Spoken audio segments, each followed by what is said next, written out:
Serre France, le réseau de conseil et d'expertise comptable présente Parole d'expert. Serre France, partenaire de la performance des chefs d'entreprise.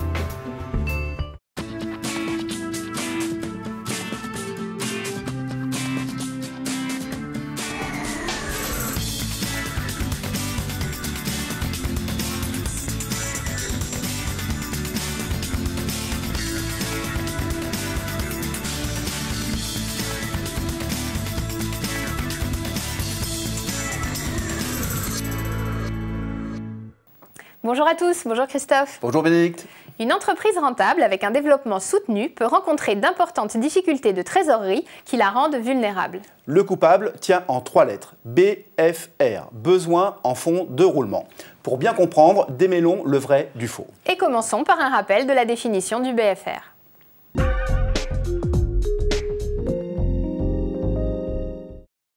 Le besoin en fonds de roulement correspond à la trésorerie dont l'entreprise doit disposer pour faire face au décalage entre le délai d'encaissement des factures clients et le délai de paiement des fournisseurs.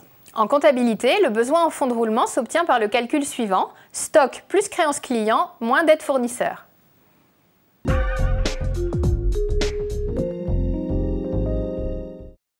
Est-il vrai qu'un artisan qui dispose d'un crédit fournisseur de 30 jours et accorde à ses clients un délai de règlement de 30 jours n'a pas besoin de fonds de roulement? C'est faux. Le besoin en fonds de roulement correspond à la trésorerie dont l'entreprise doit disposer pour faire face au décalage entre le délai d'encaissement des factures clients et le délai de paiement des fournisseurs.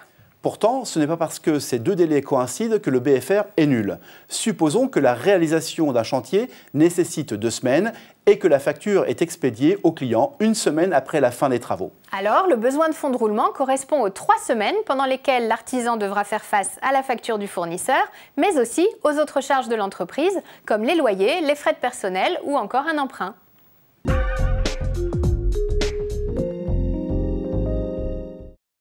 Deuxième affirmation, pour faire face à ce besoin de trésorerie, il faut augmenter son chiffre d'affaires. Faux. C'est une fausse bonne idée de chercher la solution dans la croissance du chiffre d'affaires, car plus l'entreprise se développe, plus son BFR augmente, accentuant encore les difficultés économiques.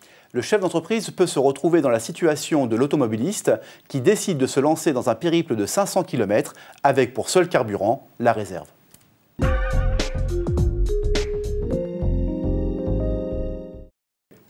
Troisième vrai faux, le stock est-il un gros consommateur de trésorerie qu'il faut réduire au maximum? C'est vrai, il faut disposer du bon niveau de stock, mais pas plus.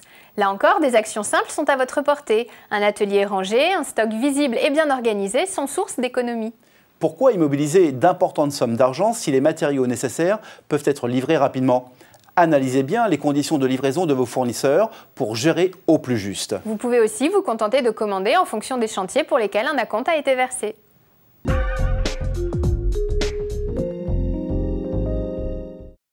Allez, vrai ou faux? Les fournisseurs proposent souvent des délais de règlement gratuits. Il faut en profiter. C'est vrai, bien sûr qu'il faut en profiter. Cette démarche sera d'autant plus bénéfique pour soigner votre besoin de fonds de roulement que vous aurez au préalable optimisé les délais de règlement client et ou le stock.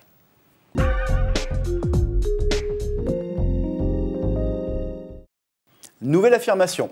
C'est important d'être souple avec ses clients et fournisseurs. C'est faux. Une trop grande souplesse a un coût que toutes les entreprises ne peuvent pas s'offrir.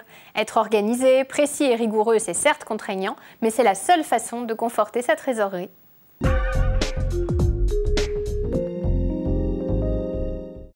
Et dernier vrai faux. En réduisant son besoin de fonds de roulement, on limite ses frais financiers. C'est vrai.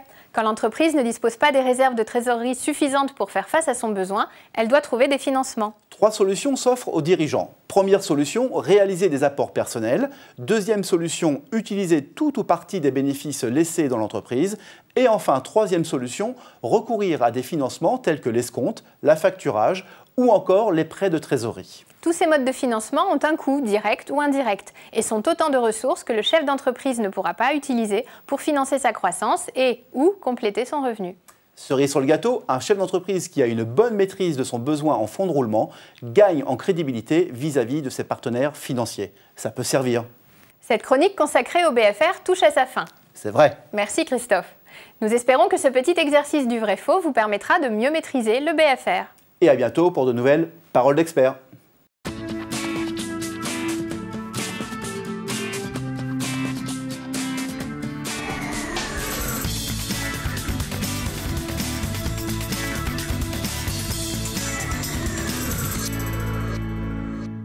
Serre France, le réseau de conseil et d'expertise comptable vous a présenté Parole d'expert. Serre France, partenaire de la performance des chefs d'entreprise.